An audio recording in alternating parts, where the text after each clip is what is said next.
This old courthouse in Amite, Louisiana looks about the same today as it did in the 1980s when it housed parish government at that time. Of course, a lot has changed around here since then, because you see, before Detroit, before Orange County, before any other local government on the face of the planet had done it, this government, Tangipahoa, USA, declared bankruptcy. The official action in 1989, when the parish council declared bankruptcy, shocked Wall Street, made the front page of the Wall Street Journal, appalled state government. But for local residents, it wasn't any big deal, because you see here, we'd been broke for 7 years, 7 long, miserable years.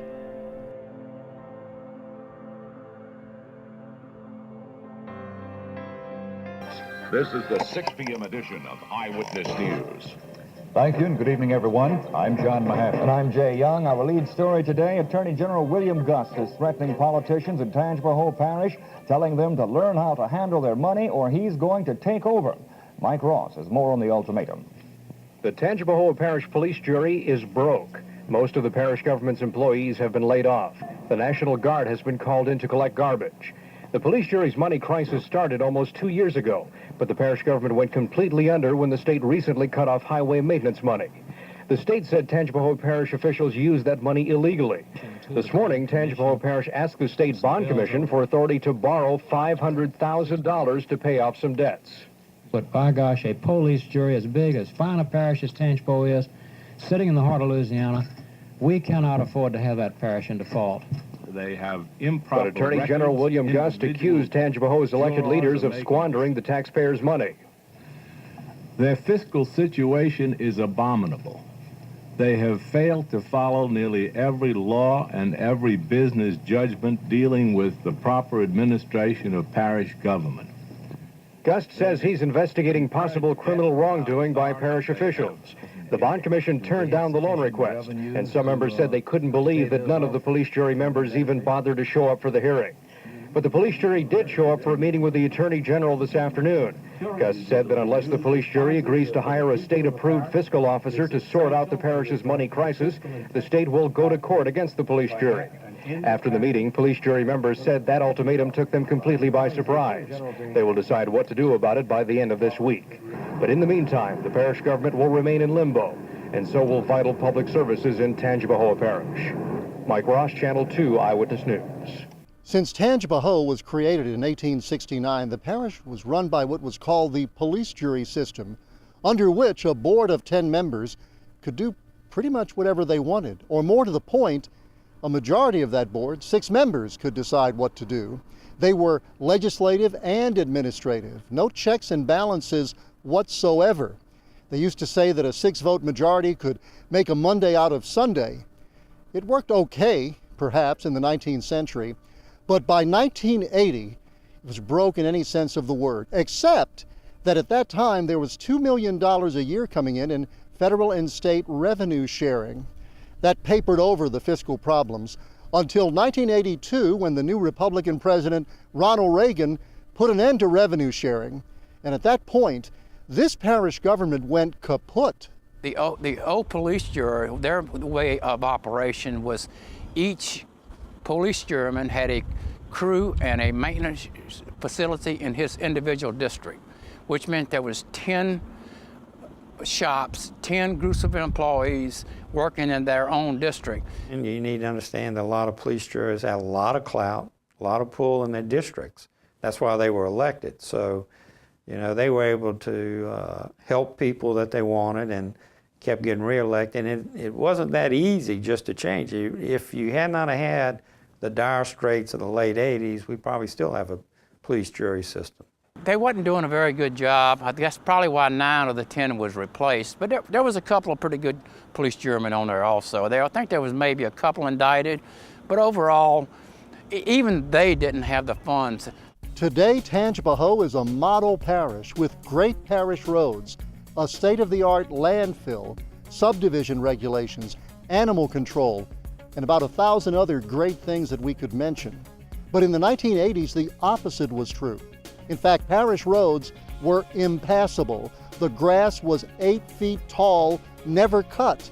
Things were so bad This was the only place in America in which intelligent people petitioned their government to turn their paved roads into gravel, because at least gravel roads possibly could be traveled and the paved roads could not. That is how bad it was 30 years ago. Trash was just piling up, which created a very unsightly and also unsanitary situation. That was just one example. Our roads were not getting addressed, and you could not drive down the roads without hitting potholes. There just were no services being provided, basically because there was no management and there was no money. It was definitely embarrassing. We couldn't go send out. We didn't have trucks.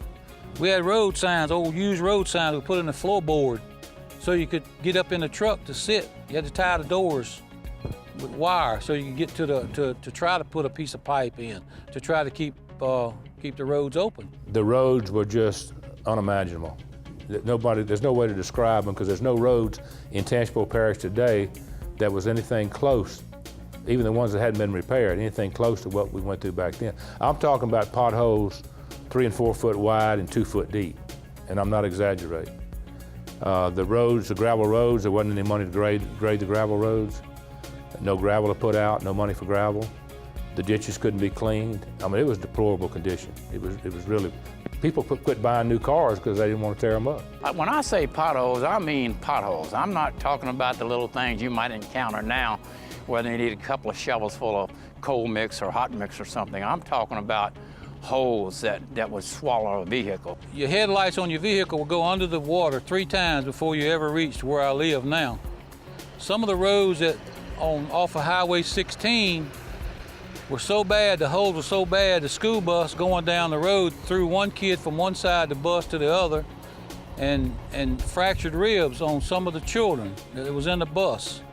You could pick up hubcaps as many as you wanted up and down the road, blowed out tires. It was just terrible. It was dangerous at night because people were zigzagging so bad, you just couldn't ride on the roads. It was deplorable. People living on a road would band together and raise money to go buy a load of gravel themselves to put gravel on the road so they could get back home. I had a lot of complaints on Crappin Road in my district. And we had one guy working on a Saturday, kind of like emergency calls.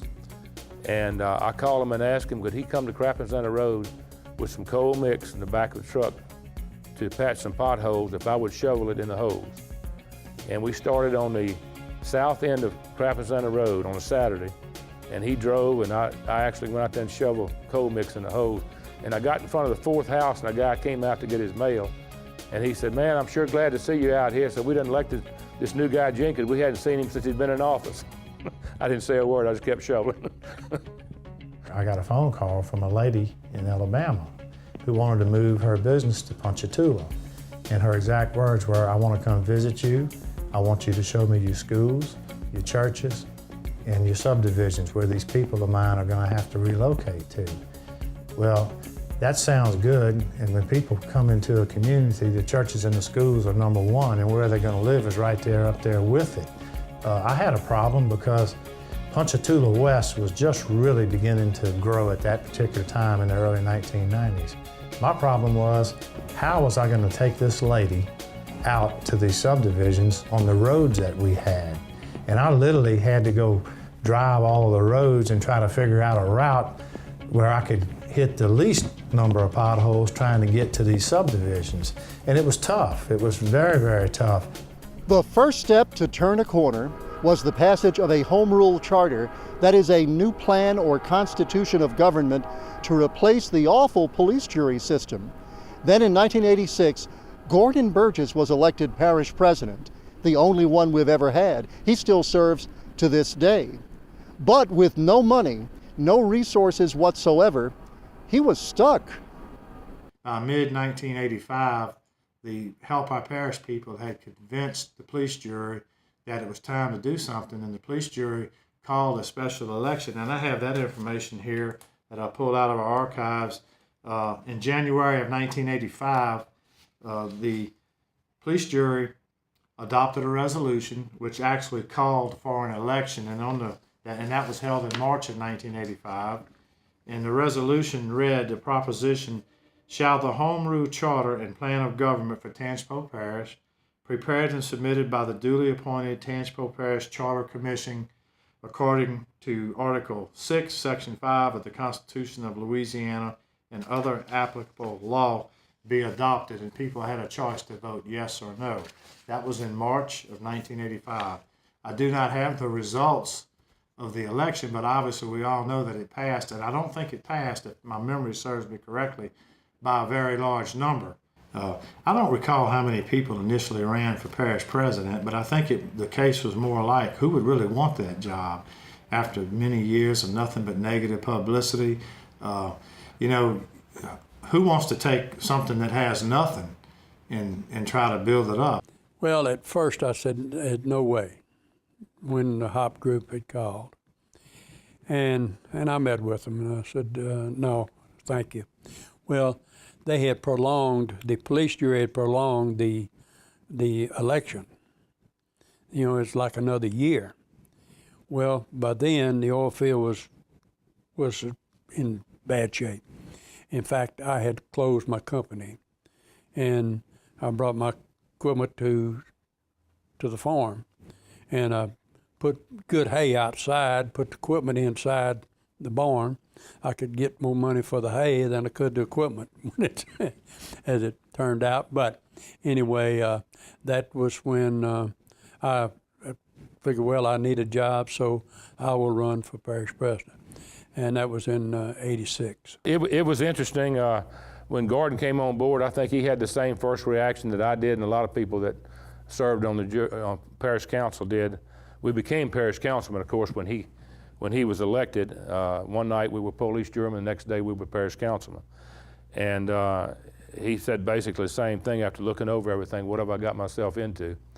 So Gordon worked very close with us, and I venture to say that probably no other council worked any closer with Gordon Burgess than we did, because you know when you don't have any money, you seem to pull together a little closer. There's not much to argue about, and you're fighting for your life. And I can remember, you know, and that's one reason I think that Gordon was able to get elected. Everybody that knew Gordon Burgess knew that he had a lot of contacts. He had contacts of people he knew in Washington, D.C., in Baton Rouge. He had been a successful oil person. And he reached out and touched a lot of people. And I remember the first time that we really got some help out of Baton Rouge, he and I rode over there and picked up a check for $100,000 from 60 Rayburn. I had called 60 Rayburn. I was with the governor's office almost every day with Edwin Edwards, and he was trying to help us as best he could. And at that time had a few dollars that was available. And through the senator and being friends with the governor, we were able to do a few things that we could just make the payroll. We got 6 months behind on the light bill. And I was chairman of the council at the time, and I met with Buddy Weir and Gordon Burgess, and they said, what are we going to do? And I said, I don't know. I said, we don't have the money. I guess just tell the power company that we don't have the money and let them do what they want to do. We don't have much choice. And I happened to be in my hotel room one night at 10 o'clock when the news came on. I think this would have been in May or June, but it was in May or June of 1988. And man came on, lights out in Tangipahoa Parish. And I came to the courthouse the next day, and I saw Sheriff Larison cranking a generator up in the parking lot. And I said, what you doing? He said, well, the lights are out. We got to have some power. So I went up and talked to Gordon and Buddy Weir, and Gordon had actually called the power company and says, look, we don't have the money. I don't want to get in debt any deeper. You're just going to have to turn the lights out. Well, they had told us that, hey, you got to come with some money. Well, we didn't have it. So the only thing we know to do, I'm going to cut the lights off. And I didn't do that by myself. I had the council supporting me on that. And and it went on about 3 or 4 days. Joetti Angelone was the chief judge, and I told him, I said, Judge, you know we're going to cut the lights out, and it doesn't have any windows in the courtroom. And so he was, anyway, that we had to get all the the prisoners, inmates, out of the courtroom and get them back to jail before we could actually pull the switch. But that's what happened. Back in the 1980s, this ramshackle old building was the headquarters branch of the parish library system. Things were so bad at one point the parish government actually took, admittedly it was illegal, they took the tax receipts that should have gone to the library system, and they took the fire tax money as well, and other monies that should have been earmarked elsewhere. But then the parish government was broke. So the library system sued parish government. Also, the fire departments sued parish government. Even the judges in the judicial district banded together and sued parish government. The library was suing us. The fire departments were suing us because we had taken their money. The police jury had taken their money and was using the revenue from the library board and from the fire departments to run parish government. And let me tell you, it was not easy to tell the judge or to tell the sheriff or tell the clerk of court or the constable, JPs, all that. Hey, we ain't got any money. You forget it. Don't come here wanting some funds. We don't have it. And that was just, and that's when the litigation started with the lawsuits and all. Lawsuit itself, remember there was a lawsuit by all the parish agencies against the parish government, the parish council, parish president. That ended in a positive negotiation among everybody to essentially accept a little less than what they were entitled to get us past that fiscal year, okay? And I have to compliment the lawyers that represented those agencies back in the late 80s who did that. I use this phrase, and I'll use it again. We kind of all put our egos in our briefcase, stuck them under the table, and just talked about solving a problem. I think the citizens of Tangipahoa Parish need to be very proud that they had elected officials who hired good lawyers and as a group did what was best for the parish. We needed to keep the assessor's office open. We needed to keep the clerk of court open. We needed to keep the courtrooms open with the judges, and everybody worked to do that. Now, that was a stopgap problem. That just dealt with that fiscal year, and this was a recurring problem, and that's when the issue of filing for bankruptcy came up. So after all of that, after 7 miserable years, 7 years in which parish government had basically ground to a halt, this little building on Highway 51, which looks exactly the same today as it did back in 1989, is where the parish council met to do something that no government on any level had ever done in the history of the Republic. This is where the parish council voted to declare bankruptcy. Things was already bad, and it just led up to us having a special meeting at the drainage board, and we all got together. Mr. Burgess came and talked to us and told us that that things are bad and we can't pay our bills and we're going to have to file for bankruptcy. But and it wasn't long after that the phone started ringing from people all over the country saying, hey, you can't do that. I was there the night that Dickie Patterson walked up to the podium and said, fellas, we are now bankrupt. That's when I looked at Bruno and R.D. Watson. I said, I couldn't believe what I was hearing. We're bankrupt. This is a parish government. It can't be. But then we had our meetings with Mr. Burgess, and he told us how it was. He showed us the revenue sharing. We got to see our first budgets, and it was just a utter mess. Yeah, there's a state law. It's really interesting. Although nobody in the country, no political subdivision had taken advantage of this Chapter 9. Chapter 9 was a federal law. Somehow, in the wisdom of the legislature years and decades ago in the state of Louisiana, they put a statute on the books that said, should a political subdivision in the state of Louisiana desire to take bankruptcy, you first must get the specific approval of the governor and the attorney general. Nobody ever knew about that statute. I didn't know about that statute until I went back, did my homework, and I said, gosh. So I go to my client and say, okay, we have to get the governor's approval and the AG's approval before we can move forward. So what happened was Tangipahoa Parish voted to authorize the filing of Chapter 9 bankruptcy. All right.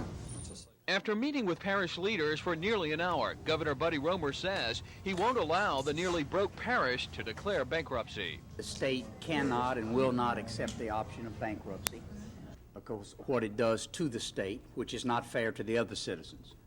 The governor maintains that bankruptcy would not only destroy Tangipahoa's credit rating in the bond market, but also cause a ripple effect on the state's credit as well. What I don't want to do is send up a signal here that the state can bail anybody out. We can't. The governor has promised to send some of his staff members to the financially stricken parish to help them work out a budget for the remainder of the year. Voters recently turned down a tax increase which would have kept the financially strapped parish afloat. As it stands now, though, there isn't enough money to last the remainder of the year, and the parish could face a $1 million deficit next year as well. We just do not have sufficient revenues to meet the requirements of parish government, the services that we have to give to our people, the services that they demand and expect. The parish council is scheduled to approve what's called a bare bones budget tomorrow night, which means many parish services are likely to see cutbacks if they continue to exist at all. I'm Marvin McGraw, Channel 2 Eyewitness News Night Desk. At that time, when we attempted to declare bankruptcy, you would think the world came to an end, because I started getting phone calls from Washington, from New York, Chicago, the school board, the attorney general, the governor said, "You can't do that." I said, "Well, we just did it." "No, you didn't." So we went back and okay, so we didn't. We had a meeting with Governor Roemer. Gordon Burgess and the council asked me to be the spokesperson for that meeting, and they were all in the room, and Governor Roemer was very clear. Called me by my first name and said, "Dickie, you can't file bankruptcy," and that was kind of the end of that. And that's when it came up with the idea of the 4-year tax, and with a 75% split to roads and bridges and a 25% split for other courthouse expenses. And Gordon was like me, said, "I never heard of a 4-year tax. You know, we can't hardly bond that or anything." And that's when he said we'd have to pay as you go. And that's where he came up with the idea as a pay as you go plan. And I told him, I said, if we don't put at least 75% into roads and bridges, and we're not going to pass it, because people really don't have an interest in the problems of the courthouse right now, or the judges or anybody else. They're just interested in getting the roads fixed. So we put that on a ballot, and it passed, and that's really what got us started. He implemented a pay-as-you-go system that he refused to let the parish get into any more debt than it was already in. He said that if we didn't have the money in the bank, we weren't going to pay for it. We weren't going to establish a particular service. So, you know, I have to credit Gordon Burgess and to some extent the administrator that was appointed, Walter Bass again. He was the one that had set the tenure about making sure that the parish didn't go bankrupt, to make sure that the money was in the bank before a project was completed. And then Gordon stepped in, took over where Walter had established some rules of procedure, and made sure that the parish council understood exactly what they could do and couldn't do. So what lesson can Detroit, Puerto Rico, Orange County, or any place else take away from the Tangipahoa turnaround? 3 things. Number 1, the solution has to be based on a foundation solid as a rock, like the Home Rule Charter, which cannot be changed without a vote of the people, and the ballot initiative that spelled out every penny of the 1-cent sales tax. Number 2, you need a solution that brings together all the stakeholders, dozens of them, even in some cases, people who had been at each other's throats before. And then number 3, it helps to have a great leader at the helm like Parish President Gordon Burgess. Of Mr. Gordon. Mr. Gordon did an excellent job of directing us on the direction we ought to go in, and he brought in some really good people. He brought in Buddy Weir. He brought in Mr. Levi Mapes, the engineer. So when you surround yourself with good people like that, and he had all of us working together. Like I say, it's we. You could not do it by yourself. You've got to surround yourself with good people. And I think we've been very fortunate to do that, having good employees, some dedicated employees. And I recall when they didn't know that they were going to get a paycheck, didn't know that we were going to have enough money to meet the payroll, but they were there. And that means a whole lot, and I've never forgotten that. But the people were not going to put any more confidence back in the police jury system again. They wanted somebody up there full-time in charge, parish-wide, that they could point to, which became Gordon Burgess. And I don't think that anybody in this parish could have done a better job than Gordon has since he's been up there. It's been some trying times, but he's been very dedicated to it. Did I agree with him all the time? No. But overall, I don't think that anybody could have been found that could have done a better job as parish president than Gordon Burgess did. I guess it was 20 years ago, 20 plus years. We had an article, and I don't know, I've lost the article. We was in the top 10 counties in the U.S. as the way that we were spending our revenue. Today, I consider Tangipahoa Parish one of the leading parishes in the state. In fact, a lot of people may not realize it, but we are 11th in size of the 64 parishes. In my business in the clerk's office, the number of voting machines for Tangipahoa Parish, we're 11th in the state. You know, we're up there pretty high. And we have a lot of business in Tangipahoa Parish, and we have a lot of good, positive things that have happened, and a lot of good, positive things that are continuing to happen.